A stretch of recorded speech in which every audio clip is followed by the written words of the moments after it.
Now, the Western world was arrogant about not listening to India on terrorism, says former UK Prime Minister Tony Blair in an interview to NDTV's group editor Barkha Dutt.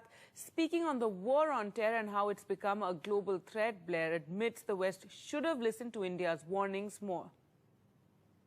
For the part of the world I come from, which is South Asia, which is today at the epicenter of so many of these debates, with Pakistan and Afghanistan being really serious issues for India, you write in your book about how you had, in a sense, perhaps underestimated the threat of radical extremist Islam, and you only grew to understand it over the years.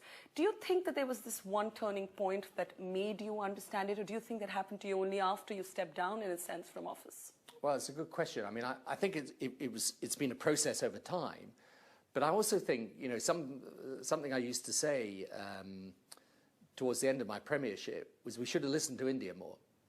You know, we should have watched what was happening there and taken more account of it. And I'm afraid rather kind of arrogantly, actually, the West sort of thought, well, maybe it's something to do with India, and so, you know, it's a far-off place and we don't quite understand it and so on. But actually, I think towards the end of my premiership, and even more so after leaving, I think it is a global movement. It actually does threaten us all, and it does have to be confronted and defeated in a quite different way from any conventional war we've fought before. India feels, and Indians feel, that it took 9/11 to make the world acknowledge what India had been saying all along.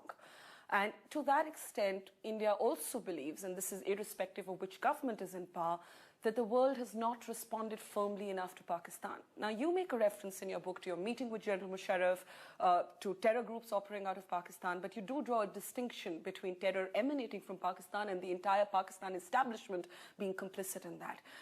Do you, in a sense, think that's too benign a reading in the light of some of the things we've seen after the Bombay attacks? That's difficult to answer. I mean, look, you know, I have many Pakistani friends and many people I talk to there. And so do I. And who I believe, incidentally, completely abhor this terrorism and want to defeat it. I think it's more to do with the fact that this strain of extremism within Islam, based on a perversion of Islam, but within it, I think what I learned from the Indian experience in the end, and I think you're right in saying it, I'm afraid it took 9/11 for us to wake up to this, is that you can't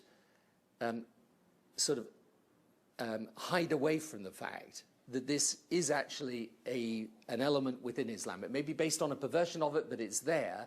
And what it does is, it's not merely that it expresses itself in acts of terrorism, it expresses itself in a narrative of extremism about society and about relations between countries and people of different faiths, which is, I think, fundamental and has to be confronted. Now, I think that narrative, unfortunately, is there as a strain within Pakistani society.